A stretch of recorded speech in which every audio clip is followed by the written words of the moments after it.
अच्छा, ऊपर के टूल्स आप लोगों को दिख रहे हैं? दिख रहे हैं, बिल्कुल दिख रहे हैं ना।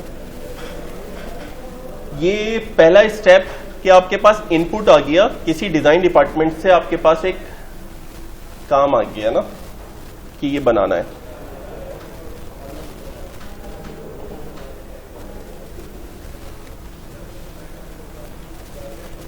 अच्छा जी, सबसे पहले आपने स्टेप नंबर 1 में क्या है? एनालिसिस है, सही है।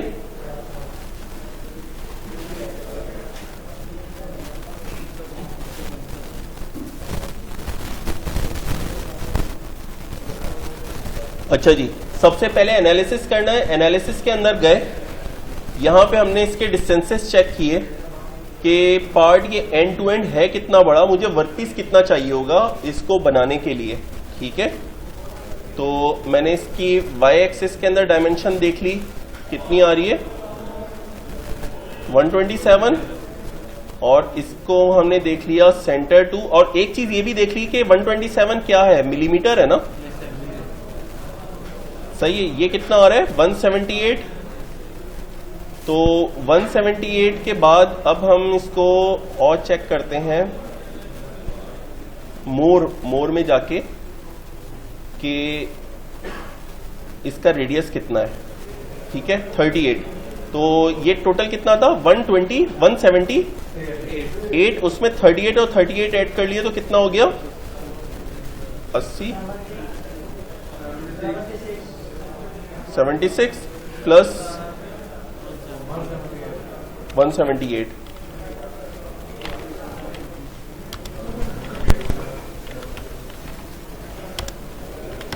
सही। 254 तकरीबन जो है वो 250 मिलीमीटर, कितने इंच हो गए 10 इंच, सही है ना। मैंने एक लास्ट टाइम पे बताया था, थंब रूल याद रखें, 25 मिलीमीटर का 1 इंच है, सही है। तो 300 मिलीमीटर का एक फिट हो गया यानी 12 इंच। तो 300 में से 50 निकाल दिए 250, तो वो 10 इंच के करीब हमारी ये लेंथ, आपको एक आइडिया मिल रहा है कि कितनी है, सही है। अब इसके ऊपर पहला काम क्या है, एनालिसिस के बाद वर्कपीस बनाना है, सही है। वर्कपीस आप बनाना शुरू कर दें। इधर आपने एक्सट्रूड का एक टूल लिया, नए वाले जरा गौर से देखें, और कहीं पे अगर मैं फास्ट जा रहा हूं ना बोल दें कि सर 1 मिनट इसको रिपीट कर दें, ठीक है, बोल सकते हैं। मैं रिपीट कर देता हूं इसको, आप लोग लाजमी बताते रहें साथ साथ ना। एक्सट्रूड की कमांड में पिक करने लगा हूं। ये मेरे पास एक मॉडल है, इसकी लेंथ विड्थ मुझे पता चल गई है, हाइट भी अभी दिख जाएगी ना। तो मैंने जैसे एक्सट्रूड की कमांड ली तो यहां पे इन्फर कर्व आना चाहिए। इन्फर कर्व की पोजीशन पे मैंने इस फेस के ऊपर क्लिक किया तो क्या हुआ, ये रेडी हो गया कोई वर्कपीस बनाने के लिए। मैंने रेक्टेंगल लिया और यहां पे एक रेक्टेंगल बना लिया, ठीक है। फिर इसका मिड पॉइंट और इसका मिड पॉइंट लेके अलाइन कर दिया। इसी तरीके से इसका मिड पॉइंट, अब क्योंकि इसके अंदर एक कंटिन्यूअस कोई लाइन नहीं है, सर्किल का सेंटर असल में सेंटर में नहीं है, हमें ये चाहिए है कि ये रेक्टेंगल वर्कपीस ऐसा बने कि इसके हर तरफ से मटेरियल कट हो बराबर बराबर, ठीक है। एक्स में तो ये ठीक हो गया है, वाई का क्या चक्कर है, बराबर करना तो लाजमी है ना। देखो, जो भी आपको एक ब्लॉक आप लगाने जा रहे हो, ब्लॉक के अंदर से अगर फर्ज करो आप लोगों की बात मैंने मानी और इसको सेंटर के साथ कोइंसाइड कर दिया, अब क्या हुआ कि मुझे अगर मिनिमम वर्कपीस मैं लूंगा ना, ये लेना पड़ेगा और इतना मटेरियल एक्स्ट्रा कट रहा होगा ना। तो ऐसा क्यों करें, हम एटलीस्ट मिड में तो करें ना उसको। तो मिड में करने के लिए क्या करेंगे, डायमेंशन ले लें, या एक और तरीका कि मैं लाइन ड्रॉ कर लूं और उन लाइन को दोनों तरफ बराबर कह दूं। यहां पे मैंने एक लाइन ड्रॉ की, इसी तरीके से इधर से मैंने एक लाइन ड्रॉ की और ट्रिम कर दी, सही है। ये और ये ट्रिम की कमांड लेके ट्रिम की, और ट्रिम करने के बाद इस लाइन को और इस लाइन को इक्वल लेंथ कर दिया, सही है। इक्वल लेंथ कर लेने के बाद आपके पास अब ये बिल्कुल ऐसा हो चुका है कि दोनों तरफ से बराबर कम ज्यादा होगा, ऊपर से भी और नीचे से भी। क्लियर है, सही है। अब आप यहाँ पे एक राउंड फिगर के अंदर ब्लॉक लगा सकते हो ना। आपने उस डायमेंशन को डबल क्लिक किया, डबल क्लिक करते ही आपके पास वैल्यू आना शुरू हो गई 200, 180 या 160। सही है। 140 बाय इसके अंदर कर लिया 220, 230, 240, 260। ठीक है, क्लोज किया, फिनिश कर दिया। ठीक है ना। अब ये ब्लॉक बनने शुरू हुआ है, इसको 0 से स्टार्ट किया और कहां तक जाना है इसने, अंटिल एक्सटेंडेड यहां तक। सही है। और 1 मिलीमीटर इससे नीचे निकाल देते हैं, वैल्यू ली और 139 है, इसको 140 कर दिया मैंने। ठीक है। यहां पे ऑप्शन होना चाहिए लाजमी नन, इसको कर दिया ओके। सही है। अब इसको क्लिक करके व्यू में गए और ऑब्जेक्ट डिस्प्ले में जाके इसको ट्रांसपेरेंट कर दिया, अपनी मर्जी का कोई भी कलर चूज कर लिया।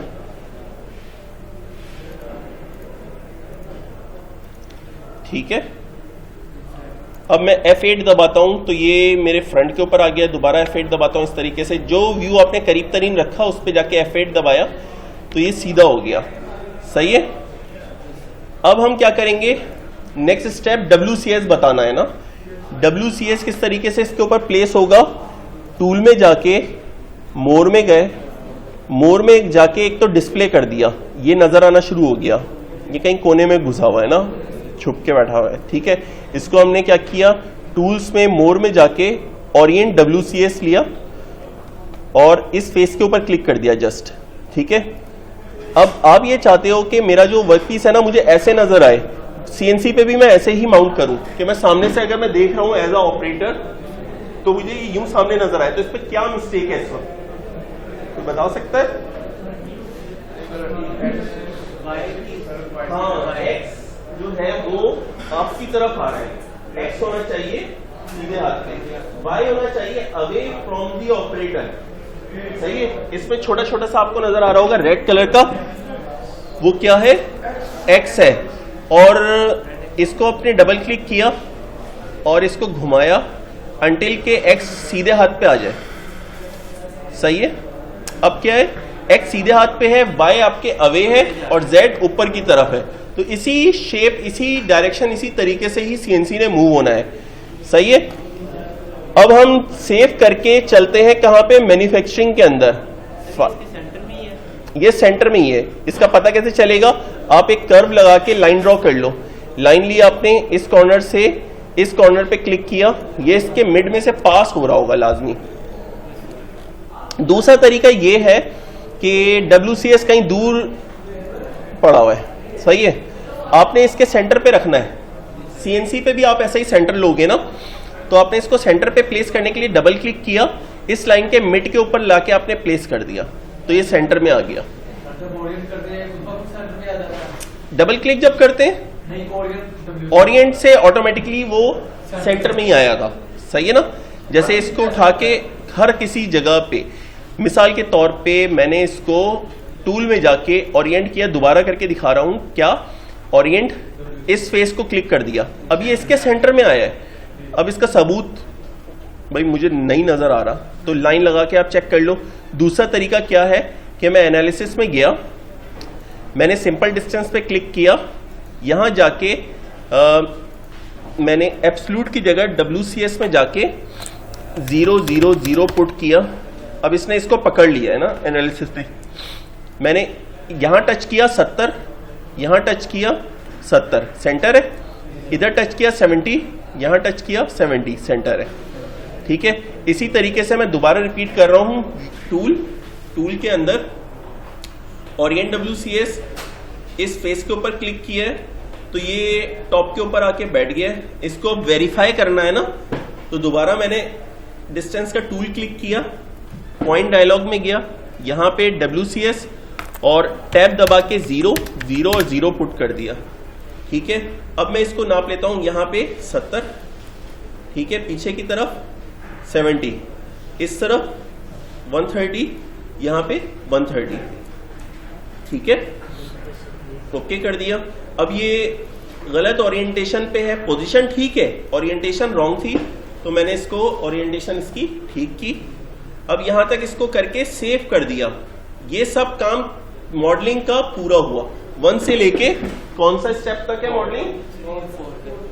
4 तक। अब उसके बाद जो है WCS वाली जितने भी स्टेप्स हैं वो मैन्युफैक्चरिंग में मिलेंगे, नंबर 5, नंबर 6, नंबर 7। सही है, हमारी सेंटरिंग हो गई, WCS प्लेस हो गया, ठीक है ना। तो अब हम मैन्युफैक्चरिंग के अंदर जाते हैं, मैन्युफैक्चरिंग मॉड्यूल में। सेव किया, फाइल में जाके मैन्युफैक्चरिंग के ऊपर क्लिक कर दिया।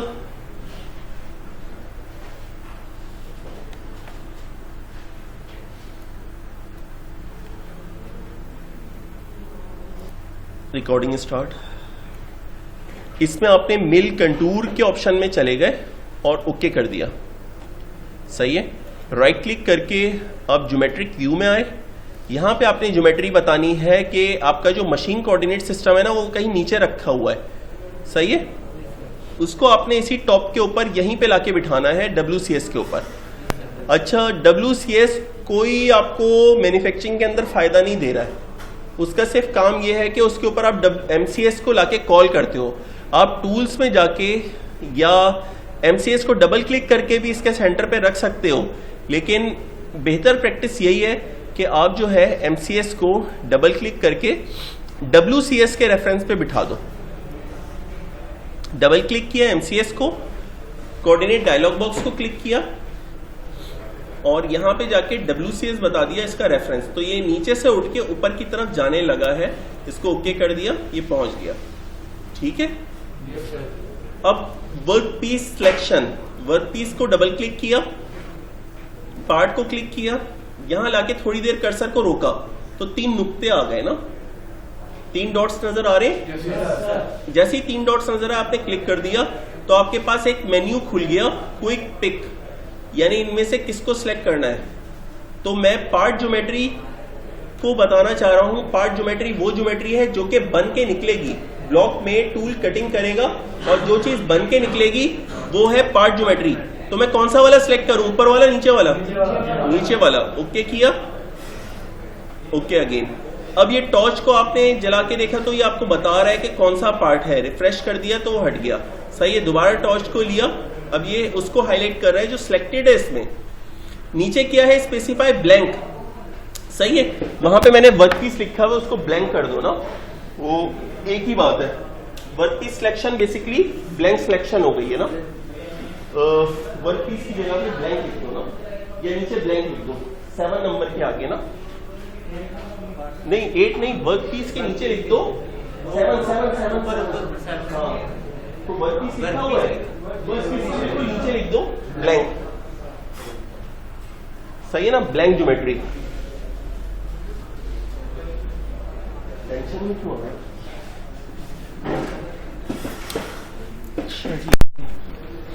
ब्लैंक आपने स्पेसिफाई ब्लैंक नजर आ रहा है, या आपने पिक करके ब्लैंक सेलेक्ट किया, बाहर वाला ओके कर दिया। यहां तक आपका जो है सेटअप कंप्लीट हो गया, डिजाइनिंग का भी मैन्युफैक्चरिंग का भी। अब आपने ऑपरेशंस बनाने, क्रिएट एन ऑपरेशन। इस टूल में आपके पास मल्टीपल सेट ऑफ ऑपरेशंस हैं, जिसमें प्लेनर यानी फेस करने के सारे ऑप्शंस या स्लॉट वगैरह डालने के, 90 डिग्री उसको कह रहे हैं प्लेनर, ख्वाह वो वॉल हो ख्वाह वो जमीन हो। सही है, मिल कंटूर, मिल कंटूर के अंदर ज्यादातर ऑप्शंस रफिंग के हैं, ठीक है, और कुछ सरफेस के भी हैं, 3D सरफेस के। मिल कंटूर के बाद है multi axis, normal to the view अगर टूल को चलाना है, जिसमें ऊपर का सारा मैकेनिज्म घूम रहा होगा, 4th एक्सेस या 5 एक्सेस। सही है, या अंडर कट्स पे मशीनिंग करनी हो। फिर है मल्टी ब्लेड, कि आप कोई टरबाइन का ब्लेड मैन्युफैक्चर करने लगे हैं, ठीक है, 5 एक्सेस मिलेंगे। ये पाकिस्तान PNSC डॉकयार्ड ने एक स्पिनर की मशीन ली थी, तो Karachi tool die mould centre की तरफ से उनको मैंने ट्रेन किया था, उनके कोई 5 एम्प्लॉय थे, तो वो ट्रेनिंग मल्टी ब्लेड पे हुई थी, मिल मल्टी ब्लेड। वो BC टाइप एक्सेस थी उसकी कॉन्फ़िगरेशन। अच्छा, फिर है मिल रोटरी, ये सिंपल टर्निंग सेंटर के ऊपर भी चल सकती है, जिसके अंदर वाई ना हो। टर्निंग सेंटर में एक्स जेड होता है ना, अगर उसका स्पिंडल किसी एक 360 पोजीशन के ऊपर रुकने की अहलियत रखता हो, यानी पीछे इनकोडर लगा हुआ हो कि उसका स्पिंडल 0 से लेके 360 में आप जहां चाहो उसको रोक सको, तो वो क्या कहलाएगा, एक्स जेड सी। सही है, तो उसमें ये यूज होगा मिल रोटरी। अगर उसमें वाई भी ऐड कर दिया जाए तो वो मिल टर्न बन जाती है ना। होल मेकिंग, इसमें सिर्फ होल से रिलेटेड ऑपरेशंस हैं। फिर टर्निंग की साइकिल्स हैं, ठीक है ना। टर्निंग के बाद है वायर ईडीएम। एक है नॉर्मल कट वर्टिकल वायर से जो कट करते हैं WEDM, एक है टेपर में कटिंग करना। सही है कि उसके अंदर UV भी ऐड होता है, XY पोजीशन साथ साथ चल रही होगी और उसके साथ साथ उसका U और V भी चलेगा। सही है, WEDM वायर EDM वायर से जो थ्रू कट करती है, हाँ बिल्कुल हो जाती है, ठीक है। वायर EDM प्रोबिंग मतलब कोऑर्डिनेट मेजरिंग मशीन CMM। सही है बिल्कुल।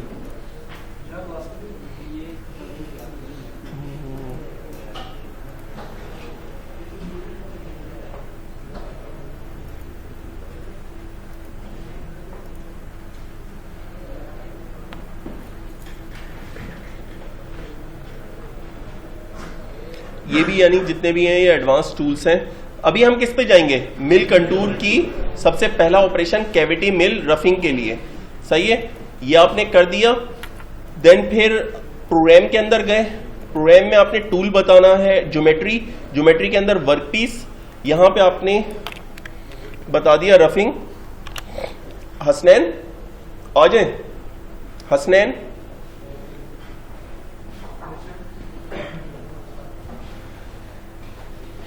मैं इनको बस ऑपरेशन छोटा सा बताने लगा हूं, उसके बाद आपने जो नए वाले हैं ना उनको आपने और रनओवर में ले जाना, पुराने वाले इधर प्रैक्टिस कर लेंगे। सही है ना, नए वाले जो से ना फर्स्ट क्लास में आने। ठीक है, ऑपरेशन बस मैं कंप्लीट करने लगा, वो फर्स्ट क्लास में आने कंप्लीट। रफिंग आर कर दिया इसको, रफ 1 अंडरस्कोर। मैं इसके अंदर 20 का फ्लैट कटर यूज कर रहा हूं, तो मैंने नाम लिख दिया R1 20 का फ्लैट। ओके, सही है।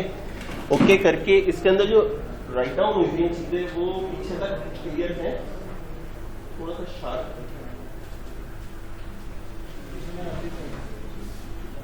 तो दूसरा वाला मल्टीमीडिया बेहतर है ना। यस सर, वो अच्छा ये कर लिया। फिर टूल के अंदर गए, टूल में जाके आपने क्रिएट न्यू टूल, यहां पे टूल को क्लिक किया, मिलिंग टूल। ओके ओके, सही है। यहां पे आके 20 का एंड मिल चाहिए था ना, 20 का एंड मिल या फ्लैट, वहां पे देखो एंड मिल भी लिखा हुआ है ना। प्रीव्यू ऑन किया, डिस्प्ले में देख लिया कि कैसा है, ठीक है।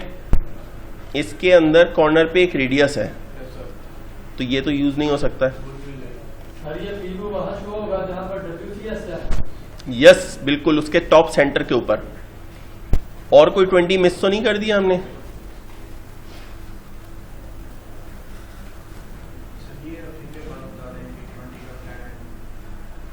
रफिंग के बाद बता दे मतलब, ठीक है सही है। इसको ओके कर दिया, ये टूल सेलेक्ट हो गया। दूसरा कट पैटर्न इसका फॉलो पेरिफ्री कर दिया। शॉर्ट से टूल्स अभी मैं बताता जा रहा हूं। डेप्थ ऑफ कट DOC,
ठीक है,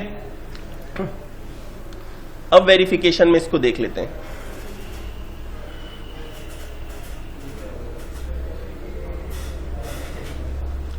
ये चीजें जो है ना खास तौर पे नोटिस करनी होती हैं कि टूल की लेंथ वर्कपीस की जो टोटल डेप्थ है उससे लंबी हो, वरना क्या होगा, आर्बर जो है जिसमें उसने टूल को पकड़ा हुआ है वो हिट होना शुरू हो जाएगा। अब देखो इसने एक दफा होल कंप्लीट किया, फिर दूसरी दफा दूसरा होल कंप्लीट किया, सही है। हमें इसमें क्या करना चाहिए, और स्टेप डेप्थ कम करनी चाहिए। डबल क्लिक किया, स्टेप डेप्थ 6 मिलीमीटर है, इसको कर दिया 0.3 मिलीमीटर, ओके कर दिया और इसको जनरेट कर दिया। ठीक है, इस वीडियो के अंदर हम मशीन की सिलेक्शन नहीं डालेंगे, ठीक है। और इसकी जो डिटेल्स हैं जैसे ये रैंप एंगल, वो सब चीजें मैं अभी नेक्स्ट लेक्चर में ही बताता हूं ना। इस वीडियो को स्टॉप कर देते हैं, बहुत लेंदी वीडियो बन चुकी है। इसको वेरिफिकेशन ऑन की हमने। अब देखें इसकी फिनिश का लेवल क्या होगा, ये बेहतर फिनिश के अंदर उतरेगा। सही, 3-3 पॉइंट की डेप्थ है, तो